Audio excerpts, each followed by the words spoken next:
I don't blame you. Most don't think them capable of much until they found the true danger that humanity poses wherever they spread. It's well known that humans are prolific breeders, and while they aren't quite as numerous as something like the Beaufray and their litters of pups, they have a faster reproductive cycle and an uncanny knack for being able to find or build the most ramshackle and barely space-worthy ships you've ever seen, and pilot them into whatever atmosphere and surface temperature they can withstand. What was that? Oh yes, you're correct. They can withstand a great deal more in terms of temperature extremes, ionizing radiation and micropollutants of all shapes and sizes. However, despite their ability to thrive in far more places than most, no one seems to recognize the dangers posed when humans start to inhabit temperate, mild climates in worlds and metropolises settled by other species.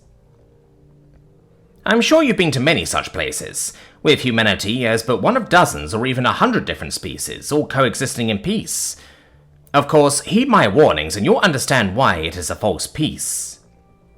You see, the humans will first join previous colonists as little more than vagabonds, merchants, travellers, a first wave, akin to mole spores drifting onto unspoiled fruit. They will live and breed and die much the same as any other species, but it is not this first generation that one must be wary of. Indeed, the humans are driven like few others towards stability, for which their kind expresses itself as familiarity. One of the most readily available options for this is, of course, that of industry, a development which humans have, by some arguments, perfected. Indeed, many of the more naive colony leaders express enthusiasm for humans to come and settle down amongst their populace, for the humans are rightly renowned for being able to identify the most lucrative and promising areas of manufacturing and refinement that a colony could incorporate, and leveraging that, enriching both themselves and the colony as a whole many times over. It's a trend you've no doubt seen on several worlds before, but answer me this. How many of those worlds will be ones you would seek to live in, to place your own family upon? Now you start to see the shape of it, the teeth that lurk behind the enticing bait. The human industries are marvelously profitable, but as a rule, that profit does not come birthed from a vacuum. Instead, it comes because humans cut corners, are reckless with waste, and will even gamble with their own health if it means eking a beneficial percentage out to improve a profit margin. The result is one that most civilizations would consider terraforming. But for humans, it is not a matter of making an uninhabitable world habitable for them, but instead gradually being careless enough that any world they inhabit is polluted and toxic enough that, indeed, only humans dare to try to survive on it.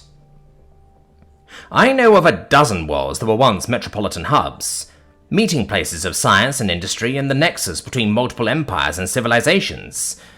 But now only humans dwell there, under green-brown skies and drinking from wells that bubble and reek of foul runoffs. The actual humans who owned the factories and industries that caused the damage have moved to greener, cleaner worlds, as they always do, the predator leaving behind the carcass it could not be bothered to finish, for the scavengers to pick clean. With each generation, with each passing year, the planets humans inhabit become fouler, more blighted and less capable of supporting even the meanest forms of life. It is a trend that has played out before and again, but few acknowledge it or accept it.